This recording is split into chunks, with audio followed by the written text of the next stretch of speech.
we completed the tagging, folders, all those things like and predictive analysis, like how that gets used in your IoT domain, your IoT like business. Next, we moved into your third module. Okay, so in the third module, we basically studied about the simulation scenarios. So how simulation happens and all. Next, in the third module, we completed the simulation like 4 different models exist for simulation that all we completed. So the pages of data lifecycle. Can you all see this PDF? Everybody, is the PDF visible?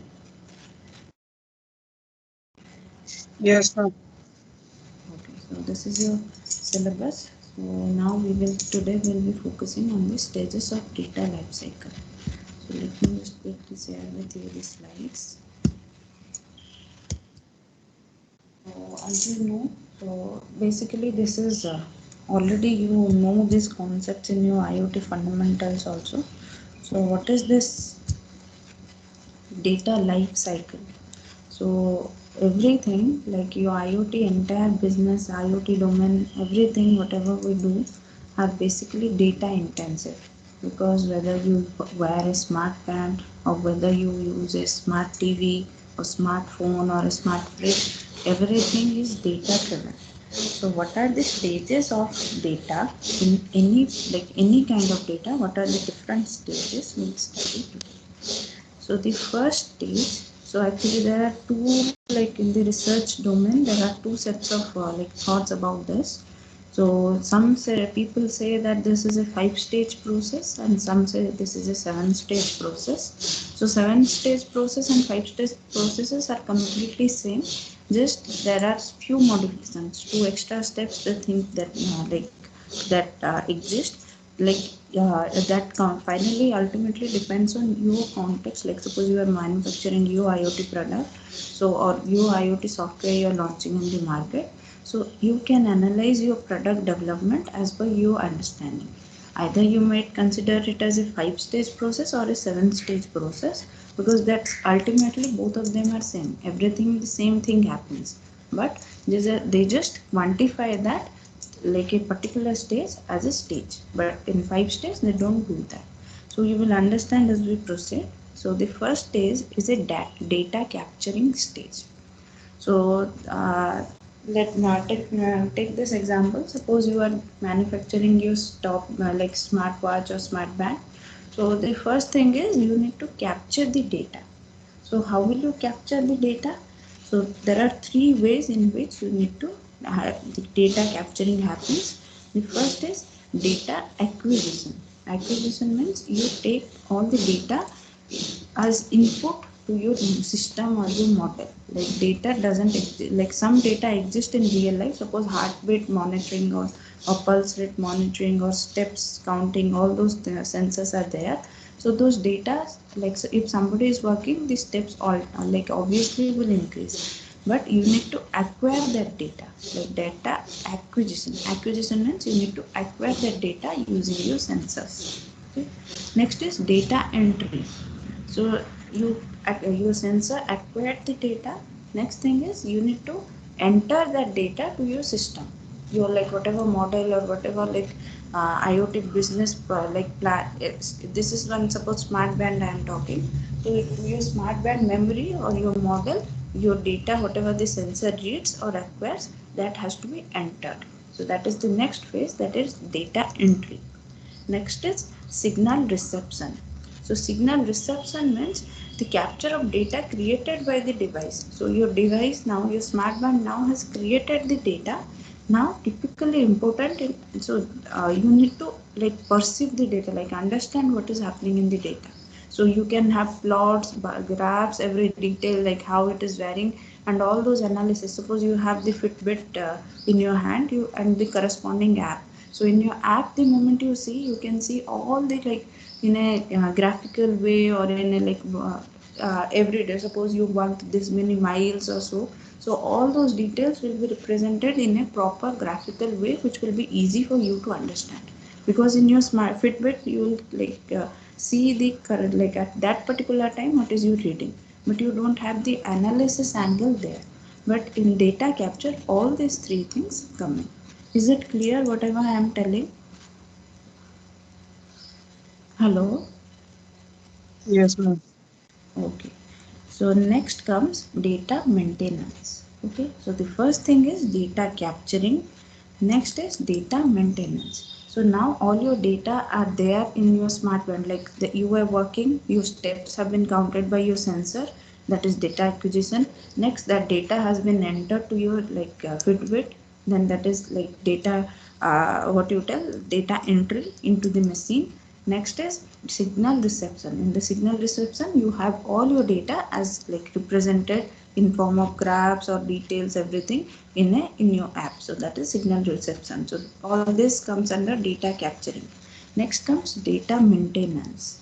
Okay, so data maintenance means you need to have a backup plan, like how much data you need to have it in your. You cannot keep your data indefinitely. Okay, so suppose your Fitbit continuously it takes reading, so it is not possible that your Fitbit will record data of your like last 10 years on this day, this month, how much was the how many steps you got.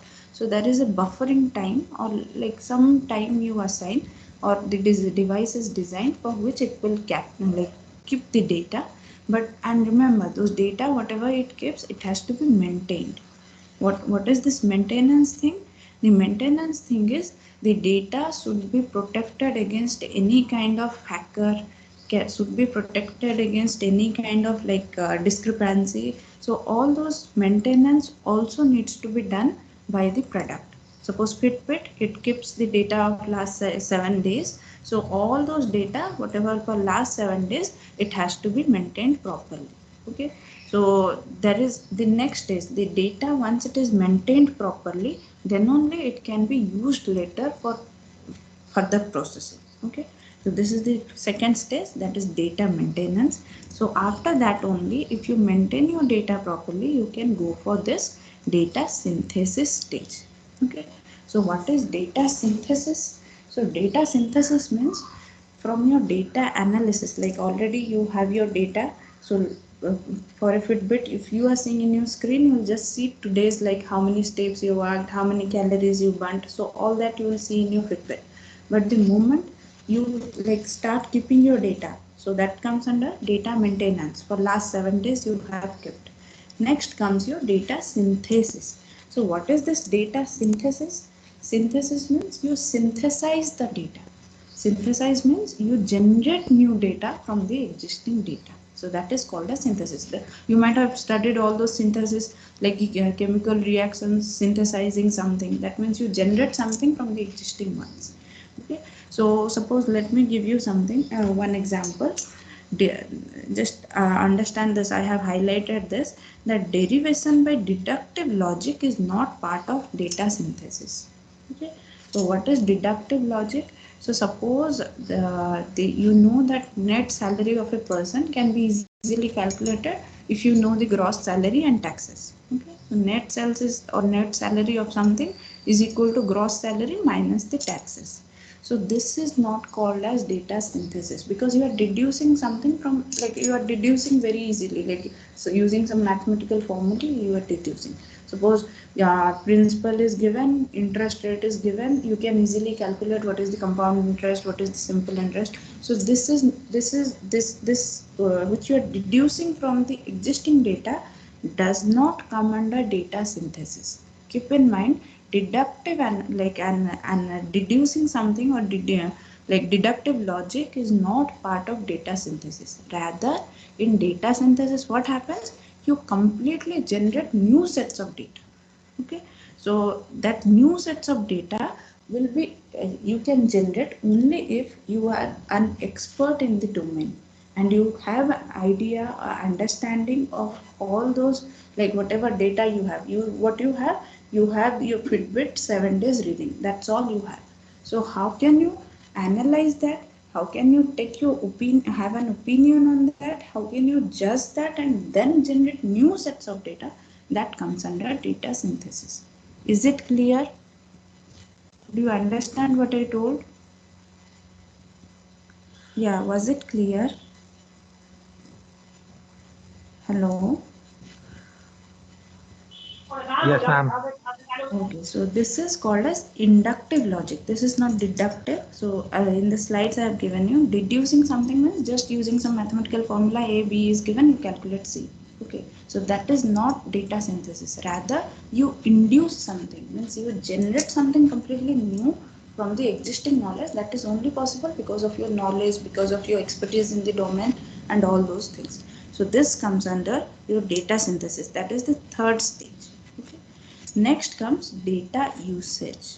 Okay, so what happens here is this data usage, like all your, now you had captured your data. Next is you have maintained your data. Next is you have synthesized your data. The next thing is you need to use your data.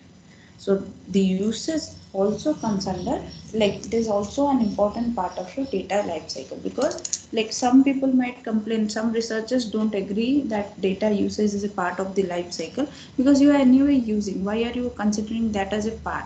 But still some set of researchers agree that data usage still is a part of the data life cycle. So application of what is this data usage?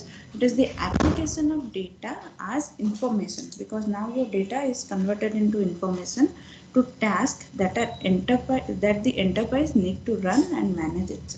So need not worry much. So understand that the data has to be used. Next is data publication. So what is this data publication?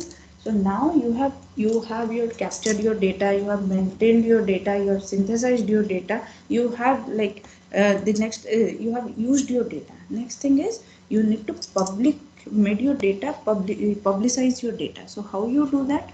You can, whatever data you have obtained and synthesized everything, if it is being like it is possible that our single data value may be sent to some other company. So suppose your Fitbit data is sent to, suppose, a doctor. Okay, so suppose you have a family doctor or somebody who you generally visit for some health issues. So that particular doctor can be given all that information. So that is called as data publication. So remember, data publication is also a part of data lifecycle, because you don't keep your data always with you. You need to share your data for further processing. So only if you give your data to other people to analyze, because you are not expert in everything, you are not expert in cardiology, you are not expert in your like orthopedics and all. So from your steps work, from your calories burned, from your heart rate, so the doctors or the experts will be able to infer more and infer better. So the next thing is, after data usage, you need to make it public, you need to make it public, you need to, not public, you need to publish it. Okay, where do you publish it? Publish it means you give it to some other expert in the domain. So that is called as data publication. The next stage is data archival. So data archival is, what is archival? You like you might in your Gmails and all, you might have seen that after you delete something or some like suppose your drive is full, Google Drive is full. So what you do is you go into your trash bins and spams, everything, you delete all those things. So what is that trash bin? So in your trash, what happens is, like whatever you delete, those are kept there for some days, say 30 days they are kept there. So after 30 days they get deleted. So data archival is like that. So suppose you have all your data has been used, you have made it public, you have got the expert opinion, everything is over. You need to archive those data. You cannot keep that data permanently with you for like 10 years or 100 years or so. So after the data is being completely used, synthesized, all those steps are over, you can archive your data. So what is that archive? So data archival is the copying of data to an environment where it is stored in case it is needed again in an active production environment. So what happens in your Gmail? Suppose you are deleting some mails, it goes and gets saved in the trash. Okay, or trash bin. So what happens? They save it for 30 days. So why do they save that? Because you have already deleted. There is no point in saving. So that is called as archival. Because there might be some case scenarios where you might think that, oh, by mistake I deleted this. At some later stage you might think I needed that file. So at least at that time you will be able to get back that file. So what is this? Archival is copying of the data to an environment where it is stored in a place. It is needed again in an where it is stored in a case. It is needed again in an active production environment. So it can be stored in a different place. So if you need it again, you can restore it back. And removal of this data from all active production. If you are like archiving something, you're putting it in the trash bin, it gets deleted from your primary mails. Okay, primary, social, all those mails you have. So from that it gets deleted and gets saved in the trash bin.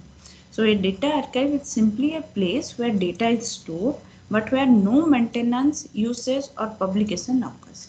Okay, is it clear?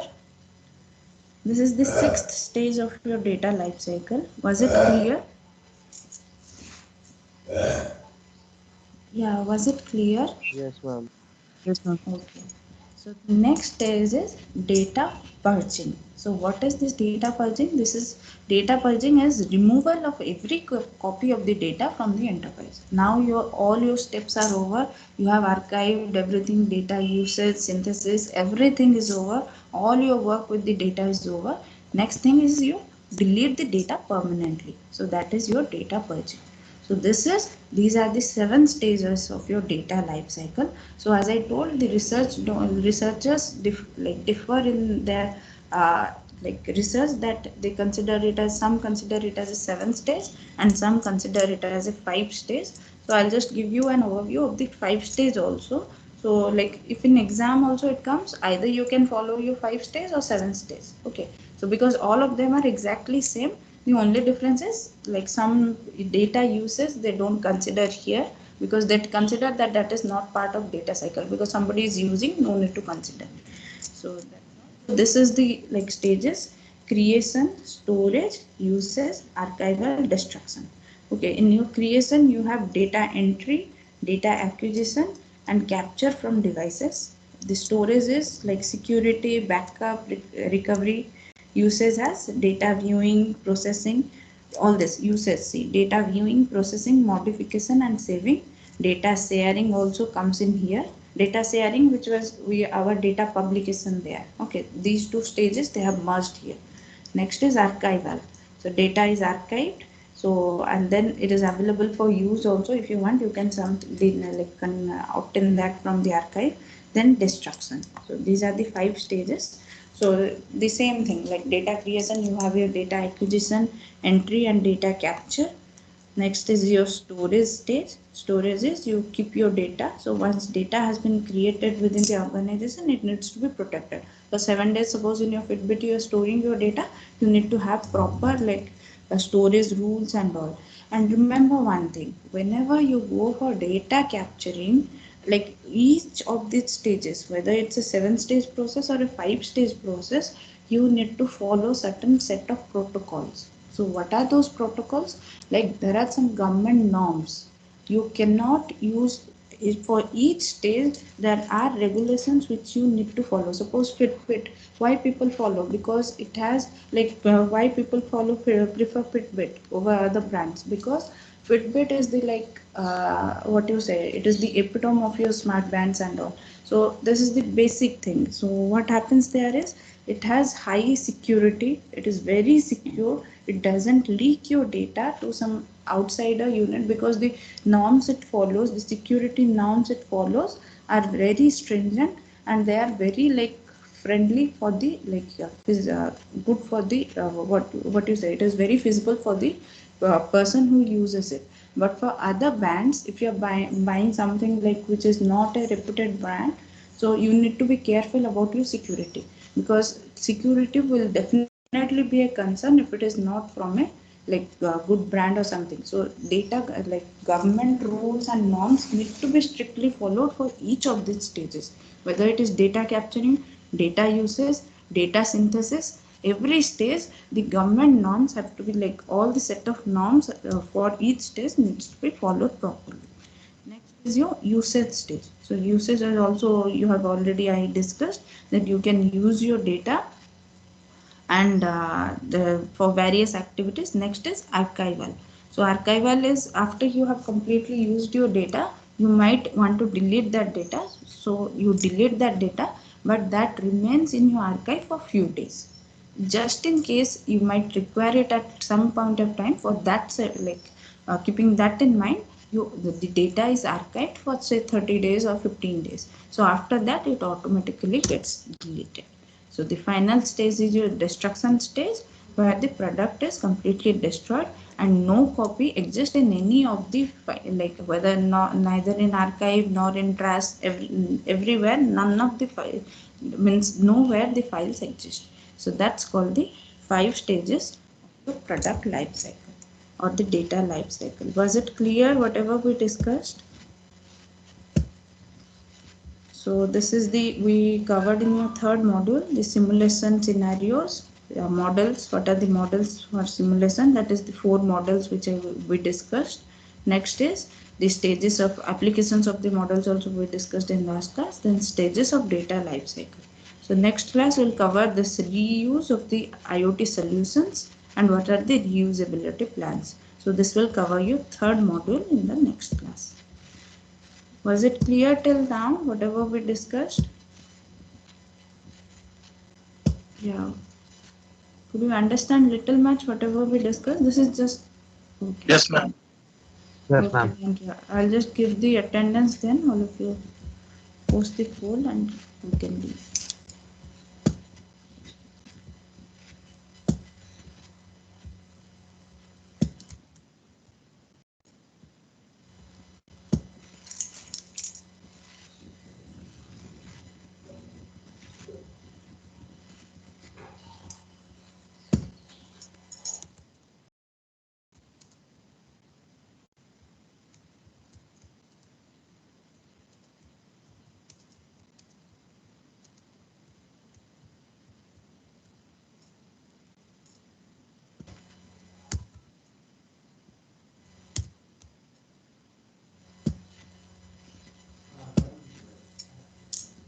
Okay, I've shared the question. I'll put my answer.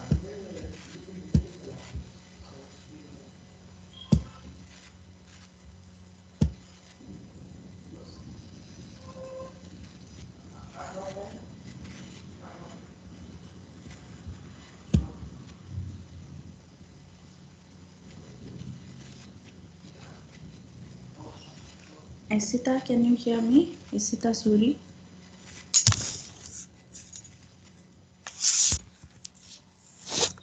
Yeah, Isita, can you hear me? Ma'am, am I audible?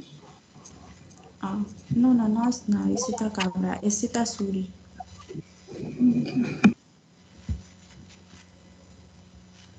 Isita Suri, can you hear me? Okay.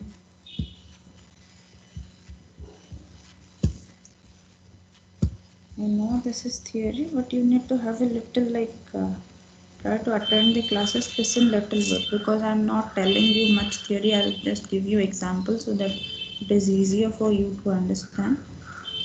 Okay. Hemant Mangal, can you hear me? Yeah, Hemant, can you hear me? Okay, was it clear whatever we discussed? Okay. And listen, those who are answering this poll, I told that deducing something is not part of your like synthesis. You need to induce something. Okay. But anyway, you have written. So deducing, as I told, net cannot be considered as like gross minus tax. If you do, that is net, but you cannot tell that that is synthesizing data because that was already existing. You simply deduced that. So that is not called as data synthesis. Rather, if you are in inducing completely new things, that is called as data synthesis. Need not change your polls. This is for you to understand this. The poll is just for attendance. Okay. So I'll just end the meeting here. Thank you, everyone. Ma'am, I'm not able to like submit any vote on the poll, so I just wrote my registration. Okay. Ma'am, for me, there is an error, ma'am. Okay. So listen. Now I'll post the